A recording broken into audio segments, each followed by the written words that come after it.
ಈ ಧರ್ಮಸ್ಥಳ ಕೇಸ್ನ ವಿಚಾರಕ್ಕೆ ಸಂಬಂಧಪಟ್ಟಂತೆ ಒಂದು ಮೆಗಾ ಎಕ್ಸ್ಕ್ಲೂಸಿವ್ ಸುದ್ದಿಯನ್ನ ಹೊತ್ತು ಬಂದಿದೆ ಟಿವಿ9 ನಲ್ಲಿ ಈ ಬುರುಡೆ ಗ್ಯಾಂಗ್ ಷಡ್ಯಂತ್ರದ ಎಕ್ಸ್ಕ್ಲೂಸಿವ್ ಸ್ಟೋರಿ.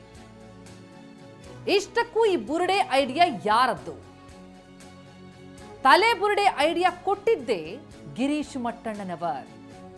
ಹೀಗಂತ SIT ಎದುರು ಸೌಜನ್ಯ ಮಾವ ವಿಠಲ್ ಗೌಡ ಹೇಳಿಕೆ ಕೊಟ್ಟಿದ್ದಾರೆ. ಕಾರ್ನಲ್ಲಿ ಬುರುಡೆ ಹುಡುಕಿ ತರುವಂತೆ ಐಡಿಯಾ ಕೊಡಲಾಯಿತು. ವಿಠಲ್ ಗೌಡಗೆ ಈ ಐಡಿಯಾವನ್ನ ಕೊಟ್ಟದ್ದು ಮಟ್ಟಣ್ಣನವರ್. 1 ವರ್ಷದ ಹಿಂದೆ ಬುರುಡೆಯನ್ನ ತಂದಿದ್ದು ವಿಠಲ್ ಗೌಡ. ಬಂಗ್ಲಗುಡ್ಡದಿಂದ ಬುರುಡೆಯನ್ನ ಹುಡುಕಿ ತರ್ತಾರೆ ವಿಠಲ್. ಈ ಬುರುಡೆ ತಂದಿದ್ದು ಹೇಗೆ ಅನ್ನೋದರ ಬಗ್ಗೆ ಒಂದೊಂದು ಮಾಹಿತಿ ಈಗ ಬಯಲಾಗ್ತಾ ಇದೆ. ಎಕ್ಸ್ಕ್ಲೂಸಿವ್ ಡೀಟೇಲ್ಸ್ ಅನ್ನ ಟಿವಿ9 ನಿಮ್ಮೆದುರಿಗಿಡ್ತಾ ಇದೆ. ಯಾಕಂದ್ರೆ ಈ ಮಾಸ್ಕ್ ಮ್ಯಾನ್ ಬಂದು ದೂರು ಕೊಟ್ಟಿದ್ದೇ ಬುರುಡೆ ತಂದು.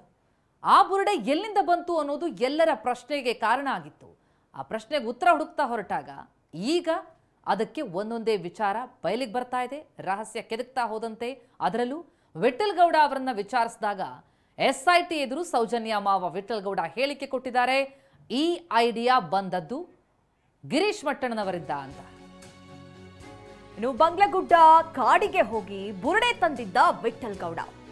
ವಿಠಲ್ಗೆ ಕಾರಿನ ಚಾಲಕನಾಗಿ ಪ್ರದೀಪ್ ಗೌಡ ಸಾಥ್ ಕೊಟ್ಟಿದ್ದ. ವಿಠಲ್ ಗೌಡ ಮತ್ತು ಪ್ರದೀಪ್ ಬೆಂಗಳೂರಿಗೆ ಪ್ರಯಾಣ ಬೆಳೆಸ್ತಾರೆ. ಬುರುಡೆ ಬೆಂಗಳೂರಿಗೆ ಕೊಂಡೊಯ್ದಿದ್ದ ವಿಠಲ್ ಗೌಡ. ನೋಡಿ, ವಿಠಲ್ ಗೌಡ ಹಾಗೆ ಪ್ರದೀಪ್ ಗೌಡ ಮತ್ತೆ ಮಟ್ಟಣ್ಣನವರ್ ಅಲ್ಲಿ ಭೇಟಿ ಆಗ್ತಾರೆ. ಬೆಂಗಳೂರಿನ ಗೌಪ್ಯ ಸ್ಥಳದಲ್ಲಿ ಈ ಮೂವರು ಮಾತುಕತೆಯನ್ನ ನಡೆಸ್ತಾರೆ. ಬೆಂಗಳೂರಿನಲ್ಲಿ ಮಟ್ಟಣ್ಣನವರ್ ಬುರುಡೆಯನ್ನ ನೀಡಿದ್ದ ವಿಠಲ್. ಮಟ್ಟಣ್ಣನವರ್ ನೋಡಿ ಯಾವ ರೀತಿ ಪ್ಲಾನ್ ಅನ್ನ ರೂಪಿಸಿದ್ರು, ಬುರುಡೆಯನ್ನ ಯಾವ ರೀತಿ ತಂದಿದ್ರು. ಕಾಡ್ನಲ್ಲಿ ಹೋಗಿ ವಿಠಲ್ ಗೌಡ ಆ ಬುರುಡೆಯನ್ನ ತರ್ತಾರೆ. ಅದಕ್ಕೆ ಪ್ರದೀಪ್ ಗೌಡ ಸಾಥ್ ಕೊಡ್ತಾರೆ. ಅವರೇ ಕಾರು ಚಾಲಕರಾಗಿರ್ತಾರೆ. ಅದಾದ ನಂತರದಲ್ಲಿ ಅವರು ಬೆಂಗಳೂರಿಗೆ ಬರ್ತಾರೆ. ಗೌಪ್ಯ ಸ್ಥಳದಲ್ಲಿ ಆ ಮೂವರು ಭೇಟಿ ಆಗ್ತಾರೆ, ಮಾತುಕತೆಯನ್ನ ನಡೆಸ್ತಾರೆ. ಯಾವ ರೀತಿ ಪ್ಲಾನ್ ಮಾಡಬೇಕು ಇದೆಲ್ಲವೂ ಕೂಡ ಆ ಗೌಪ್ಯ ಸ್ಥಳದಲ್ಲಿ ಚರ್ಚೆ ಆಗುತ್ತೆ. ಅದನ್ನ ಈಗ ವಿಠಲ್ ಗೌಡರೇ ಹೇಳ್ಕೊಂಡಿದ್ದಾರೆ. ಇನ್ನು ಆ ಬುರುಡೆಯನ್ನು ತಂದ ಮೇಲೆ ಮಟ್ಟಣ್ಣನವರ್ ಜಯಂತ್ಗೆ ಕೊಡ್ತಾರೆ. ಉಜಿರೆಯ ತಿಮರೋಡಿ ಮನೆಯಲ್ಲಿ ಗ್ಯಾಂಗ್ ಭೇಟಿಯಾಗೋದು. ತಿಮಾರೋಡಿಯವರ ಮನೆಯಲ್ಲಿ ಚೆನ್ನಯ್ಯ ಕೈಗಿಡ್ತಾರೆ ಆ ಬುರುಡೆಯನ್ನ. ಚೆನ್ನಯ್ಯ ಇದ್ದಂತಹ ಕೋಣೆಯ ಮಂಚದಡಿ ಆ ಬುರುಡೆಯನ್ನ ಇಡಲಾಯಿತು. SIT ವಿಚಾರಣೆ ವೇಳೆ ಬುರುಡೆ ರಹಸ್ಯ ಬಯಲಾಗಿದೆ. ಯಾರು ತಂದ್ರು, ಎಲ್ಲಿಟ್ರು, ಯಾರಿಗೊಪ್ಸಲಾಯಿತು ಅನ್ನೋದು. SIT ಎದುರು ಸೌಜನ್ಯ ಮಾವ ವಿಠಲ್ ಗೌಡ ಈ ಎಲ್ಲಾ ವಿಚಾರವನ್ನ ಬಾಯ್ಬಿಟ್ಟಿದ್ದು ಆ ಎಕ್ಸ್ಕ್ಲೂಸಿವ್ ಮಾಹಿತಿಯನ್ನ ಟಿವಿ9 ನಿಮ್ಮೆದುರಿಗಿಡ್ತಾ ಇದೆ. ಉಜಿರೆಯ ತಿಮ್ಮರೋಡಿ ನಿವಾಸದಲ್ಲಿ ಈ ಗ್ಯಾಂಗ್ ಭೇಟಿಯಾಗತ್ತೆ. ಮೊದಲಿಗೆ ಆ ಬುರುಡೆಯನ್ನ ಜಯಂತಿಗೆ ಕೊಡ್ತಾರೆ ಮಟ್ಟಣ್ಣನವರ್. ಈ ಬಗ್ಗೆ ಡೀಟೇಲ್ಸ್ ನೀಡ್ತಾ ಹೋಗ್ತಾರೆ ನಮ್ಮ ಪ್ರತಿನಿಧಿ ಅಶೋಕ್. ಈಗ ಸಂಪರ್ಕದಲ್ಲಿದ್ದಾರೆ. ಅಶೋಕ್, ಈ ಬುರುಡೆ ಗ್ಯಾಂಗ್ ಮಾಡಿದ್ದೇನು ಅನ್ನುವಂಥ ಒಂದೊಂದೇ ರಹಸ್ಯ ಬಯಲಾಗ್ತಾ ಇದೆ. ಅದರಲ್ಲೂ ಪ್ರಮುಖವಾಗಿ ಬುರುಡೆ ತಂದದ್ಯಾರು, ಅದನ್ನ ಕೊಟ್ಟದ್ಯಾರು ಅಂತ ಅನ್ನೋದು. ಈಗ SIT ಎದುರು ಸೌಜನ್ಯ ಮಾವ ಬಿಚ್ಚಿಟ್ಟಂತಹ ಅಸತ್ಯ ಏನೇನು ಎಕ್ಸ್ಕ್ಲೂಸಿವ್ ಆದಂತಹ ಸುದ್ದಿ ಮಾಹಿತಿ ಬಹಿರಂಗ ಆಗ್ತಾ ಇದೆ? ಹೌದು ಪ್ರತಿಮಾ, ಈ ಒಂದು ಬುರುಡೆ ಪ್ರಕರಣಕ್ಕೆ ಸಂಬಂಧಪಟ್ಟಂತೆ ಈ ಬುರುಡೆ ರಹಸ್ಯವನ್ನು SIT ಅಧಿಕಾರಿಗಳು ಭೇದಿಸಿರ್ತಕ್ಕಂಥದ್ದು. ಬುರುಡೆ ತಂದವರು ಯಾರು, ಎಲ್ಲಿಂದ ತಗೊಬಂದ್ರು ಎನ್ನುವುದಕ್ಕೆ SIT ಅಧಿಕಾರಿಗಳು ಉತ್ತರವನ್ನು ಕಂಡುಕೊಂಡಿದ್ದಾರೆ. ಗಿರೀಶ್ ಮಟ್ಟಣ್ಣವರ ಹೇಳಿಕೆ ಆಧಾರ ಇಟ್ಕೊಂಡು ಸೌಜನ್ಯ ಮಾವ ವಿಠಲ್ ಗೌಡ ಅವರನ್ನು SIT ಅಧಿಕಾರಿಗಳು ಕಳೆದ 2 ದಿವಸಗಳಿಂದ ತೀವ್ರವಾಗಿ ವಿಚಾರಣೆ ನಡೆಸಿದ್ರು.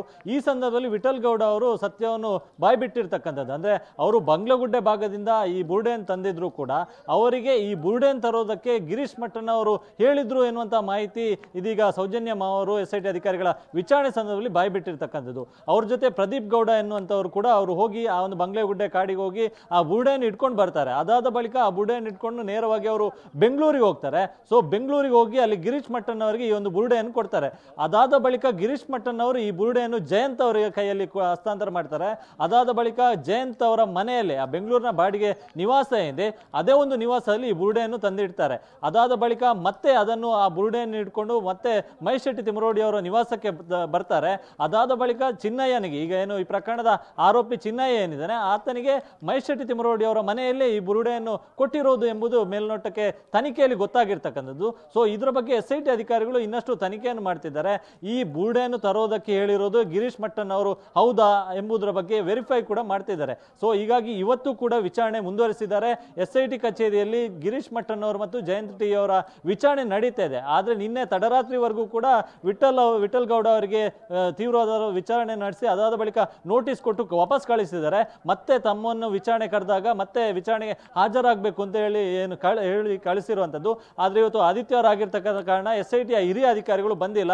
ಹೀಗಾಗಿ ಕೆಳ ಮಟ್ಟದ ಅಧಿಕಾರಿಗಳು ಮಾತ್ರ ಕಚೇರಿಯಲ್ಲಿ ಇರ್ತಕ್ಕಂಥದ್ದು. ಹೀಗಾಗಿ ವಿಠಲ್ ಗೌಡ ಅವರ ತನಿಖೆಗೆ ತಾತ್ಕಾಲಿಕ ಬ್ರೇಕ್ ನೀಡಿದ್ದಾರೆ. ನಾಳೆಯಿಂದ ಇನ್ನಷ್ಟು ತೀವ್ರತರವಾದ ವಿಚಾರಣೆಯನ್ನು SIT ಅಧಿಕಾರಿಗಳು ಮಾಡ್ಲಿಕ್ಕಿದ್ದಾರೆ. ಇನ್ನು ಚಿನ್ನಯ್ಯನ ಸಂಪರ್ಕವು ಕೂಡ ಇದೇ ಒಂದು ವಿಠಲ್ ಗೌಡ ಅವರ ಮೂಲಕ ಆಯ್ತು ಎನ್ನುವಂಥದ್ದು ಕೂಡ ಬಹಿರಂಗ ಆಗಿರ್ತಕ್ಕಂಥದ್ದು. ಯಾಕಂತ ಹೇಳಿದ್ರೆ 2014ರಲ್ಲಿ ಈ ಚಿನ್ನಯ್ಯ ಧರ್ಮಸ್ಥಳದಿಂದ ಬಿಟ್ಟು ಹೋದ ಬಳಿಕ ಅಶೋಕ್, ವಿಠಲ್ ಗೌಡನ ತನಿಖೆಗೆ ಸದ್ಯಕ್ಕೆ ತಾತ್ಕಾಲಿಕ ಬ್ರೇಕ್ ಬಿದ್ದಿದೆ. ರಜೆ ಇರೋದ್ರಿಂದ ಹಿರಿಯ ಅಧಿಕಾರಿಗಳು ಬಂದಿಲ್ಲ, ರಜೆ ಇದೆ. SIT ಕಚೇರಿಯಲ್ಲೇ ಗಿರೀಶ್ ಮಠಣ್ಣನವರಿದ್ದಾರೆ. SIT ಕಚೇರಿಯಲ್ಲೇ ಮತ್ತೋರ್ವ ವ್ಯಕ್ತಿ ಜಯಂತ್ ಕೂಡ ಇದ್ದಾರೆ. ಈಗ ಇಬ್ಬರ ಹೇಳಿಕೆಯನ್ನ ದಾಖಲಿಸಿಕೊಳ್ತಾ ಇದೆ SIT.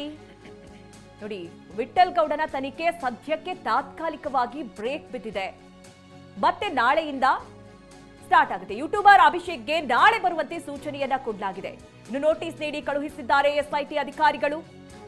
ಕ್ಯಾಮೆರಾ, ಲ್ಯಾಪ್ಟಾಪ್ ತರುವಂತೆ SIT ಅಧಿಕಾರಿಗಳು ಸೂಚನೆಯನ್ನ ಕೊಟ್ಟಿದ್ದಾರೆ. ಕೇರಳ ಯೂಟ್ಯೂಬರ್ ಮನಾಫ್ ನಾಳೆ ಬರೋ ಸಾಧ್ಯತೆಗಳಿದೆ. ಯೂಟ್ಯೂಬರ್ ಅಭಿಷೇಕ್ಗೆ ನಾಳೆ ಬರುವಂತೆ ಸೂಚನೆಯನ್ನ ಕೊಡಲಾಗಿದೆ.